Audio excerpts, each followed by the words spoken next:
काहीतरी कागदपत्र दाखवावी, काय असेल तर दाखवावं. आता माझे मित्र अनेक आहेत, माझे मित्र आहेत म्हणून त्यांनी काही जमीन घेतली तर त्यांनी त्या बाबतीत खुलासा केलेला आहे. त्यांनी सांगितलं की सुप्रीम कोर्टात पैसे भरून ती जमीन घेतलेली आहे. आता जो आरोप करणारा आहे त्याची विश्वासार्हता किती आहे, त्याच्यावर किती गुन्हे दाखल आहेत, तो कुठल्या प्रकारचा माणूस आहे हे आपण तपासलं पाहिजे, हे आपण बघितलं पाहिजे. त्या अनेक लोकांचा ब्लॅकमेलिंगचे धंदे सुरू झालेले आहेत.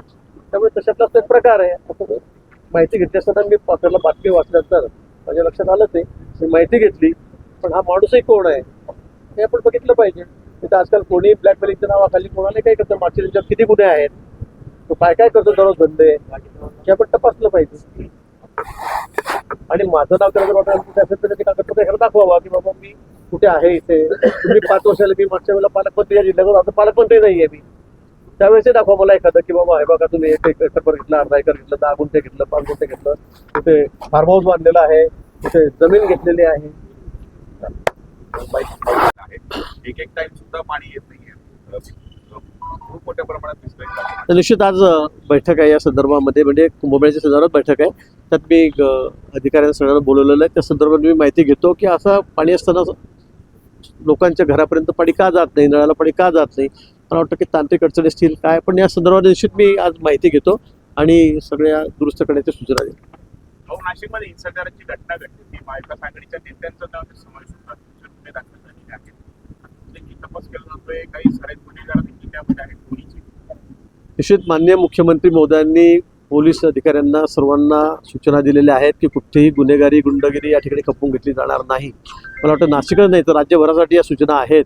मला वाटतं अशा पद्धतीने जर कोणी गुंडगिरी करत असेल, दादागिरी करत असेल, निश्चित त्याचा बंदोबस्त तात्काळ केला जाईल. त्याच्यामध्ये कुठलीही हयगय केली जाणार नाही. CP असतील, IG असतील, सगळे पोलीस अधिकारी असतील, सर्वांना सक्त सूचना देण्यात आलेल्या आहेत.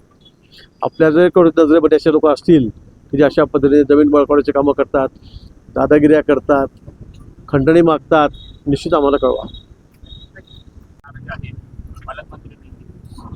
तेवढं तर उद्या आमच्याकडून 26 जानेवारी 1 मे आता आमची गोष्ट झालेलीच आहे आधी. ठीक आहे, त्याला स्टे आलेला आहे. पण मला असं वाटतं जोपर्यंत अंतिम निर्णय होत नाही तोपर्यंत माननीय मुख्यमंत्री महोदयांचे ते अधिकार आहेत. त्यामुळे मला आणि रायगडला त्या तटकरे ताई आहेत त्यांना आणि मला ते अधिकार दिलेले आहेत. जोपर्यंत मुख्यमंत्री सांगतील तोपर्यंत आम्ही ध्वजारोहण करू. नाही सांगितलं दुसऱ्या दिवशी तर दुसरं कोणी करेल, आम्हाला काही त्यात राहणारच नाही आहे. निर्णय जनगणना म्हणजे स्वातंत्र्यानंतर मला वाटतं पहिल्यांदाच जनगणना या ठिकाणी होते.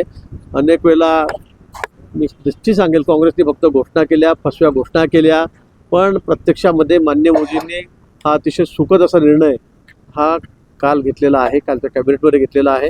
मला वाटतं सगळ्या जनजाती ज्या आहेत, त्या सगळे समाज आहेत, त्यांना सर्वांना या ठिकाणी न्याय मिळणार आहे. अनेक लोकांची मागणी होती की एकदा होऊन जाऊ द्या, एकदा करा, म्हणजे सगळ्यांना ज्याला ते पत्ता जो न्याय असेल तो मिळेल. मला वाटतं काल तो सुवर्णक्षण आला. माननीय मोदींनी या संदर्भामध्ये निर्णय घेतला. मला वाटतं अतिशय आनंदाची बातमी आहे. नाही, मला वाटतं मार्गदर्शक सूचना तशा केंद्र सरकारकडून आलेल्या आहेत. हा विषय तसा मोठा आहे, अतिशय गंभीर आहे आणि सगळ्यांना ताकीद देण्यात आलेली आहे. आता सगळ्यांनी भारत सोडून जावं, पाकिस्तानी जे या ठिकाणी आहेत ते.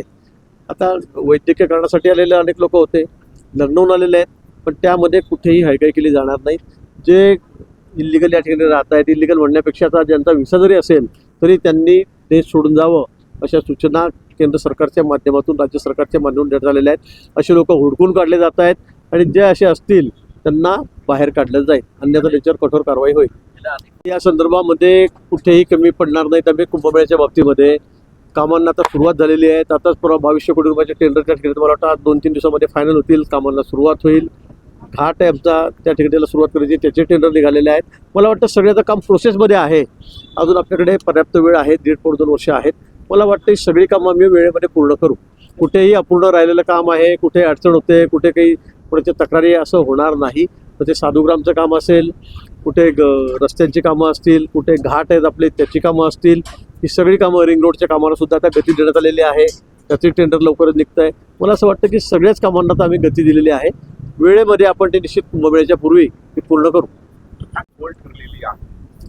नाही, काही ठिकाणी कमी अधिक प्रमाणात असेल, काही सोर्स कमी पडला असेल किंवा काम कमी अधिक झालं असेल, पण सगळीच योजना फोल ठरली असं म्हणण्याचं मला वाटतं की आवश्यकता नाही आहे. तसं समजण्याचं कारणही नाही आहे.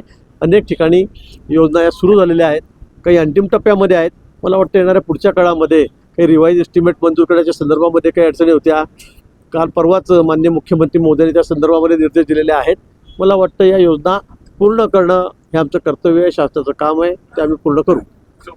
खरं गोष्ट होऊन 4-5 वर्ष झाले ते खरं असलं तरी पण मला असं वाटतं की या संदर्भामध्ये ज्या टेक्निकल बाजू आहेत त्याचा पूर्ण केल्या जात आहेत, ते सर्वे होत आहेत, झालेले आहेत. मला वाटतं लवकरच या कामाला सुरुवात होईल. माननीय मुख्यमंत्री महोदय ज्यावेळी गेल्यावेळी या ठिकाणी कुंभमेळ्याचा आढावा घेण्यासाठी आलेले होते नाशिकला त्र्यंबकेश्वरला, त्यावेळेला त्यांनी या बाबतीमध्ये मला वाटतं विधान केलेलं आहे आणि खाली अधिकाऱ्यांना सूचनाही दिलेल्या आहेत. पण निश्चित नाशिक शहरामध्ये आम्हाला मेट्रो सुरू करायची आहे, लवकरच त्या कामाला सुरुवात होईल. जलजीवन मिशन प्रधानमंत्र्यांचं स्वप्न आहे की हर घर जल, प्रत्येक घरी पाणी, प्रत्येक घरी नळ, ही योजना याच्या माध्यमातून हजारो कोटी रुपये राज्यामध्ये खर्च केले जात आहेत. अनेक ठिकाणी कामं सुरू आहेत, काही ठिकाणी पाईपलाईन झालेल्या आहेत, काही ठिकाणी सोर्स झालेले आहेत तयार, काही ठिकाणी पाण्याच्या टाके झालेले आहेत.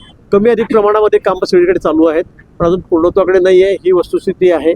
मला वाटतं त्याला गती देण्याची आवश्यकता आहे. काही ठिकाणी काही तांत्रिक अडचणी आहेत, पाईपलाईन टाकण्यासंदर्भात भूसंपादनाच्या म्हणजे शेतकऱ्यांच्या अडचणी आहेत नाही असं नाही. पण मला वाटतं की प्रधानमंत्र्यांची ही अतिशय महत्त्वाकांक्षी योजना आहे, ती पूर्ण करण्याचं मानस आमचं राज्य शासनाचं निश्चित आहे. त्या संदर्भात मला असं वाटतं की वारंवार अधिकाऱ्यांना सूचना दिल्या जात आहेत, ठेकेदारांना ताकीद दिली जाते, त्यांच्यावर कारवाई केली जाते. मला वाटतं लवकर ज्या योजना कार्यान्वित होतील. कागदावर या योजना पूर्ण झाल्याचं दाखवलं जात आहे. तुमची असेल किंवा वरिष्ठांची असेल फसवणूक होती यात.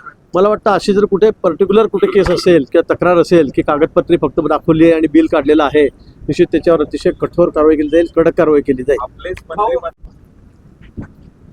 सर्वप्रथम आज 1 मे महाराष्ट्र दिन, महाराष्ट्र दिनाची आणि तसंच आज कामगार दिन.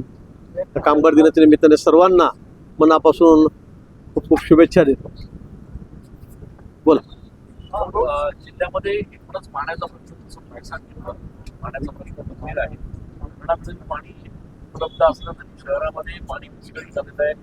ग्रामीण भागात देखील शेतीला पाणी नाही आहे. एकूणच या सगळ्या संदर्भामध्ये कशा पद्धतीने तुमच्या नियोजनाच्या आधी नाही, नाशिक जिल्ह्याचं नाही तर राज्यामध्ये परवाच कॅबिनेट मीटिंगमध्ये त्या संदर्भामध्ये सगळा आढावा घेण्यात आला आणि गेल्या वर्षीच्या तुलनेमध्ये, गेल्या 2 वर्षाच्या तुलनेमध्ये यावर्षी पाणी साठा बरा आहे. म्हणजे गेल्या 2 वर्षापेक्षा कमी नाही आहे, बरं आहे.